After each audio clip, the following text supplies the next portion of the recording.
Good morning, champion. This is Professor Austin from Government College of Technology. I am a technical champion, Sweta Alatmi, Sweta Civil Engineer. So, நமக்கு free mechanics and மிஷினரியில் வந்து ஒரு சூப்பரான test conduct பண்ணாங்க. Conduct பண்ண ஒவ்வொரு கொஸ்டினும் வந்து நம்ம ஒவ்வொரு விஷயமா நம்ம பார்க்க போறோம். என்னென்னு தெரிஞ்சுக்கலாம். ஃபர்ஸ்ட் என்ன சொல்றாங்க? Continuity equation represents law of conservation of mass. நம்ம கண்டினியூட்டி ஈக்குவேஷன் வந்து எந்த இதுல வந்து ஒர்க் ஆகுது அப்படின்னா law of conservation of mass. அது என்ன சொல்லுது அப்படின்னா மாஸ் ஃப்ளோ ரேட் வந்து இஸ் ஆல்வேஸ் கான்ஸ்டன்ட் அப்படின்னு சொல்லுது. அதான் வந்து கண்டினியூட்டி ஈக்குவேஷனோட சிறப்பு. Local acceleration is due to unsteady flow. So local oscillation இருக்கு அப்படின்னா அதுக்கு காரணம் அன்ஸ்டெடி ஃப்ளோ. இன்னொன்று ஞாபகம் வச்சுக்கலாம், கன்வெக்டிவ் ஆக்சிலேஷன் காரணம் வந்து அது வந்து நான் யூனிஃபார்ம் ஃப்ளோ. ஸோ கன்வெக்டிவ்க்கு நான் யூனிஃபார்ம் ஃப்ளோ, லோக்கலுக்கு அன்ஸ்டெடி ஃப்ளோ. லோக்கல் வந்து டைமை சார்ந்திருக்கும், கன்வெக்டிவ் வந்து ஸ்பேஸை சார்ந்திருக்கும். General continuity equation for compressible unsteady flow is dou u by dou x plus dou v by dou y plus dou v by dou z is equal to 0.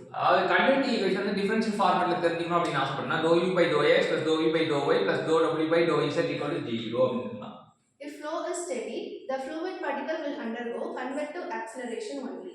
So ஸ்டெடியா இருக்கு அப்படினா அது convective oscillation தான் இருக்கும், கண்டிப்பா வந்து local இருக்காது அப்படின்னு தெரிஞ்சுக்கலாம்.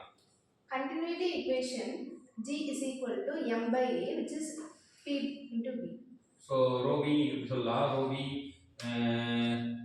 நமக்கு என்னன்னா continuity equation வந்து G equal to mass flow rate per unit area ன்னு வரும்போது mass flow rate unit area கண்டுபிடிக்கணும் அப்படின்னா rho v சொல்லலாம். ஏன்னா m dot equal to rho ab, அப்ப mass flow rate by area அது கண்டுபிடிக்கணும் அப்படின்னா rho v ன்னு சொல்லலாம். அடுத்து continuity equation applicable for steady, uniform and one dimensional flow. So continuity equation எதுக்கெல்லாம் பொருந்தும் அப்படின்னா ஸ்டெடிக்கு பொருந்தும், யூனிஃபார்ம் பொருந்தும், ஒன் டைமென்ஷனல் ஃப்ளோக்கு பொருந்தும் அப்படி தெரிஞ்சுக்கலாம்.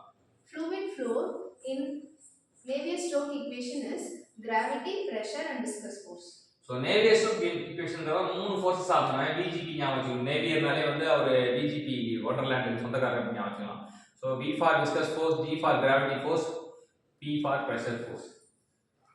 Navier-Stokes equation represents conservation of momentum. So continuity equation வந்து conservation of mass, continuity னா conservation of mass, Navier-Stokes equation வந்து conservation of momentum. Equation for motion of viscous fluid is Navier-Stokes law. So equation of motion for viscous fluid னா என்னன்னா அது Navier-Stokes equation அப்படி சொல்றாங்க.